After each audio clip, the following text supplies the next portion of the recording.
Hello everyone and welcome to this first video where we will now start programming our Raspberry Pi Pico on the Wokwi online simulator. So to start with, you have to come to this website wokwi.com, and you can see that Wokwi has support for quite a number of boards here, and we will be making use of the Raspberry Pi Pico. So to begin with, you have to sign up here and create an account. You can do it using your Google, GitHub or email. So here let me use my Google account. Okay, so now I have signed up here, and if you click on this profile icon here, you will get these various options.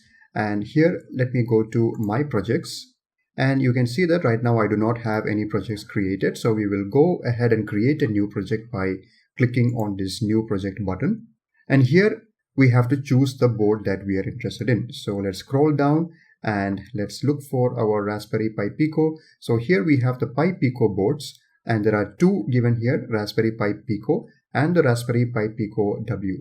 So Raspberry Pi Pico is the one that we are going to make use of in this course. Raspberry Pi Pico W is an extension of this board which also has support for Wi-Fi. So W stands for the Wi-Fi. So in this video series, we are going to make use of Raspberry Pi Pico. So let me click on this. And here it says start a new project, and here you have to choose a language in which you can code. So here, as you can see, it supports 3: Arduino, MicroPython and CircuitPython. So we are going to choose Arduino because we will use the C programming language as supported on the Arduino in order to program our Raspberry Pi Pico. Alright, so here we have this interface here which shows us the Raspberry Pi Pico board on the right hand side, and on the left hand side we can see the code which we would be writing. So here there is one default code that is already there. We'll not make use of this, we'll write our own code. But before that, let us take a look at this Raspberry Pi Pico microcontroller that we have. So if you hover over this, it will show you the different pins that are there which can be connected to different devices. So before we start coding, I want to show you the pinout diagram of the Raspberry Pi Pico, which will help us understand on how to create connections before we start coding. So here I have the pinout diagram of this Raspberry Pi Pico. Let me just zoom a little bit into this. And as you can see here, Raspberry Pi Pico has these pins which are numbered from 1 to 40. And we can see that many of them are called GP pins, which stands for General Purpose Pins. And it is these GP pins that we are going to mostly make use of in this video series. And also, you can see that there are some ground pins, like for example, pin number 3, 8, 13 and 18 on this side, and here we can see 23, 28 and 33 are the ground pins. And you can also differentiate them by looking at the shape of these pins. You can see that the pins with these round edges, they are the GP pins mostly, and the pins with these square edges, they are the ground pins. So in that way also you can differentiate between the pins. And if you continue to look at this, they also have some debug pins, which we will not really look into the details right now. And you can see that this is the USB interface with which you can connect this to your laptop or any other devices. And also there is a flash memory on which the programs that you upload will be stored, and it will be run from there. And here we also have a boot selector button, which is actually used for booting from the bootloader and preventing from booting from the flash. So you'll make use of this button if you are doing this on the hardware. And also we can see that the Raspberry Pi Pico has a built-in LED which is shown here. Now this built-in LED is pin number 25, GP25. And in this video what we are going to do is we are going to try to blink this built-in LED of our Raspberry Pi Pico.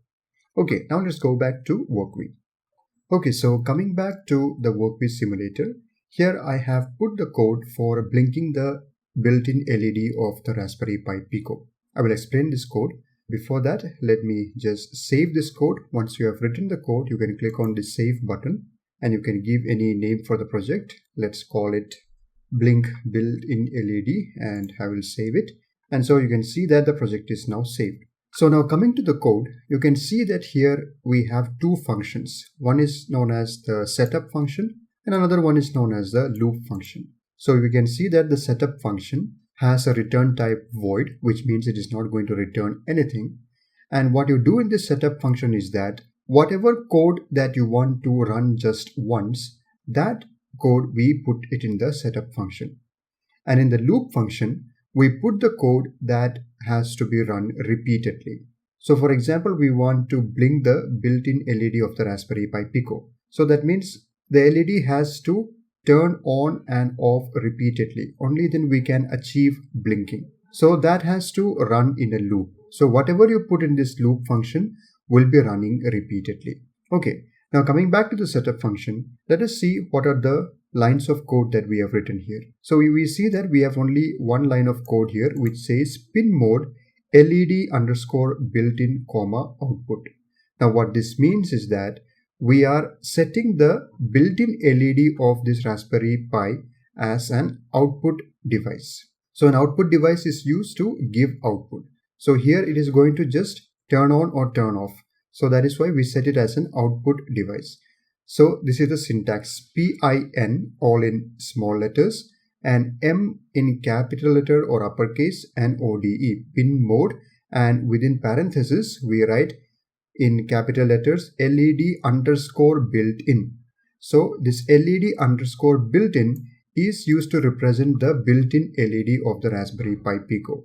So the code can understand that this means that it is a built-in LED of the Raspberry Pi Pico. We can also specify the GP pin number of this LED if you know it. If you remember, I showed you in the pinout diagram. So here we will just use LED built-in instead of the pin number, and we say that it is going to be an output. So this code has to be run just once. This is essentially like initializing the pin, or we are trying to make use of that particular built-in LED of the Raspberry Pi Pico.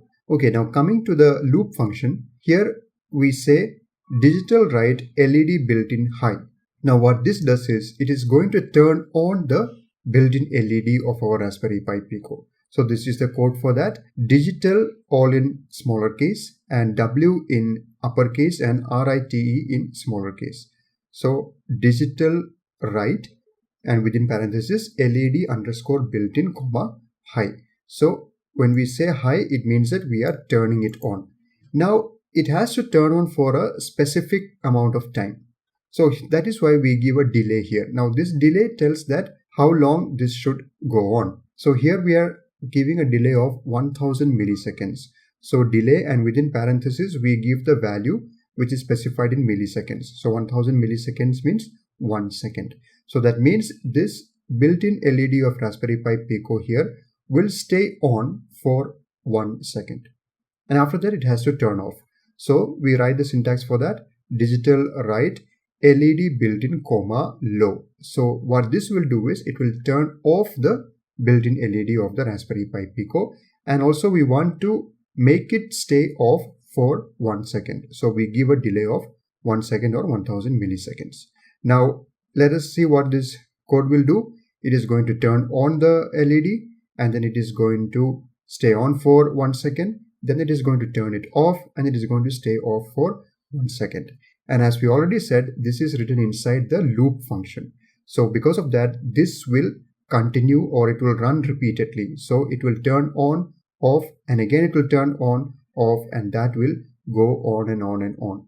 So that is how you blink the built-in LED of the Raspberry Pi Pico. Now let us run this code to see if it is working. So we'll click on the Start Simulation button here. So you see here the built-in LED of the Raspberry Pi Pico is blinking with a delay of 1 second. Okay, let me just stop the simulation, and let's say that I want to reduce the delay now. I will let it blink for, let's say, 300 milliseconds. So turn on for 300 milliseconds, turn off for 300 milliseconds. I press Ctrl S to save the code and start simulation again, and it is compiling the project. And you can see now it is blinking faster because the delay that I have given is only 300 milliseconds. Okay, so that is how you write the code for blinking the built-in LED of the Raspberry Pi Pico.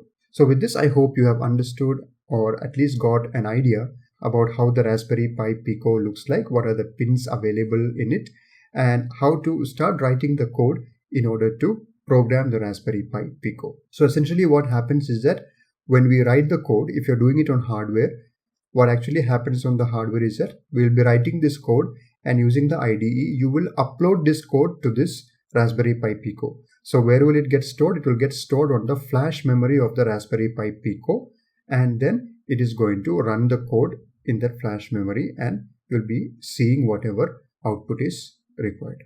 So I hope this was clear to you. Thank you for watching, and see you in the next video, where we will try to connect an external LED to the Raspberry Pi Pico and see how that works.